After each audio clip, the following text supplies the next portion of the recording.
దేశం కన్నా మతమే గొప్పదని మళ్ళీ మనోళ్ళు ప్రూవ్ చేశారండి. ఊళ్ళో పెళ్ళికి కుక్కల హడావిడని ఖమేనీ చచ్చిపోతే ఇరాన్ దేశ ప్రజలు ఆనంద సంబరాల్లో ప్రపంచవ్యాప్తంగా సంబరాలు చేసుకుంటారు. మన దగ్గర ఈ మొగుడు తెచ్చిన ముండలాగా ఈ ఏడుపులేంటి, గొడవలేంటి, రాస్తా రోకాలేంటి. ఓకే, ఆయన మత గురువు, ప్రార్థన చేసేసాం, అయిపోయింది. సంతాప సభలు, దుకాణాలు మూసేయడం, రోడ్లంతా రాస్తా రోకాలు, ఏడుపులు, ఇదంతా రాజకీయం కదా? చెప్పండి. మీ ఖమేనీ గురించి మీకేం తెలుసు? నేను ఇరాన్ దేశం తిరిగాను కాబట్టి నాకు తెలుసు. మీకేమైనా తెలుసా? ఆయన అంత దుర్మార్గుడు మీకేం తెలుసా? దేశాన్ని సంక నాకించారు. ఇదిగో ఈ నోటి చిత్తు కాగితం చేసేసారు. ఈ నోటికి విలువ లేకుండా చేసేసారు.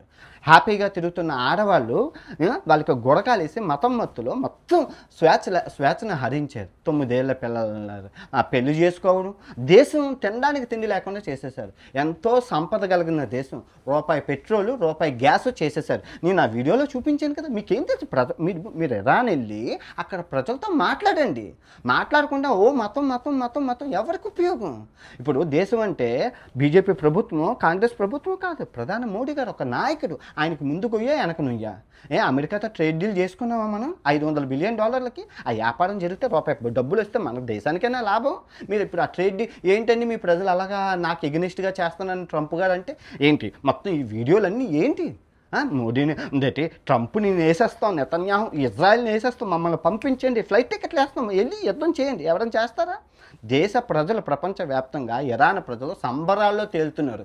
దరిద్రుడు పోయాడని. మీరేంటండి అది? ఓకే, మత గురువు కాబట్టి, ఓకే, మతానికి రెస్పెక్ట్ ఇస్తారు కాబట్టి అయిపోయింది ఒకరోజు. ఇంకో 2 రోజుల్లో యుద్ధం ముగిసిపోతుంది. మీరే ఎరుపాపలు అయిపోతారు.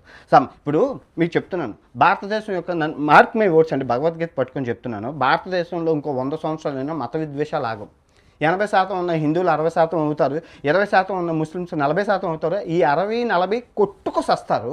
ఈ మిగిలిన క్రిస్టియన్స్ శాంతి శాంతి అంటారు. ఇది భగవద్గీత మీద నేను 130 దేశాలు తిరిగిన అనాలిసిస్ చెప్పి మతం మొత్తంలో ఉండకూడదండి. దేశం అభివృద్ధి దిశగా వెళ్ళాలండి, అభివృద్ధి దిశగా వెళ్ళాలి. చైనాకి ఎంత పుణ్యం చేసుకుందో చూడండి ఒక్కసారి. 93% నాస్తికులు, మతం లేదు వాళ్ళకి. 93% ప్రజలకు మతం లేదు. ఒకే 1% క్రైస్తవ మతం, ఒకే 1% ఇస్లామిక్ మతం. 1% అభివృద్ధి వాళ్ళకి. మతం గోళ లేదు, కులము గోళ లేదు. మన భారతదేశంలో ఈ మతం కులంతో 100 సంవత్సరాలని రోజు రోజుకి వెనక్కి తీసేది. చాలా చాలా చాలా దారుణం. ఇప్పుడు బాంబులు వేస్తుంది. ఇప్పుడు సౌదీలో కానీ, ఖతార్లో కానీ, దుబాయ్లో కానీ, అబుదాబీలో కానీ, కువైట్లో కానీ, ఈ జోర్డాన్ మన మన మన మన హిందువులైనా ఉన్నారు, మన ఇండియన్స్ అయినా ఉన్నారు. మీ ముస్లిం పిల్లలు అక్కడ పనిచేయట్లేదా? ఆ రాకెట్ లాంచర్ మా వాళ్ళ మా మతం ఊడరా అని చెప్పి ఆ రాకెట్ వాడి మీద పడితే ప్రాణాలు పోతాయా? అబ్దుల్ కలాం గారు చచ్చిపోయేటప్పుడు ఏడ్చారా?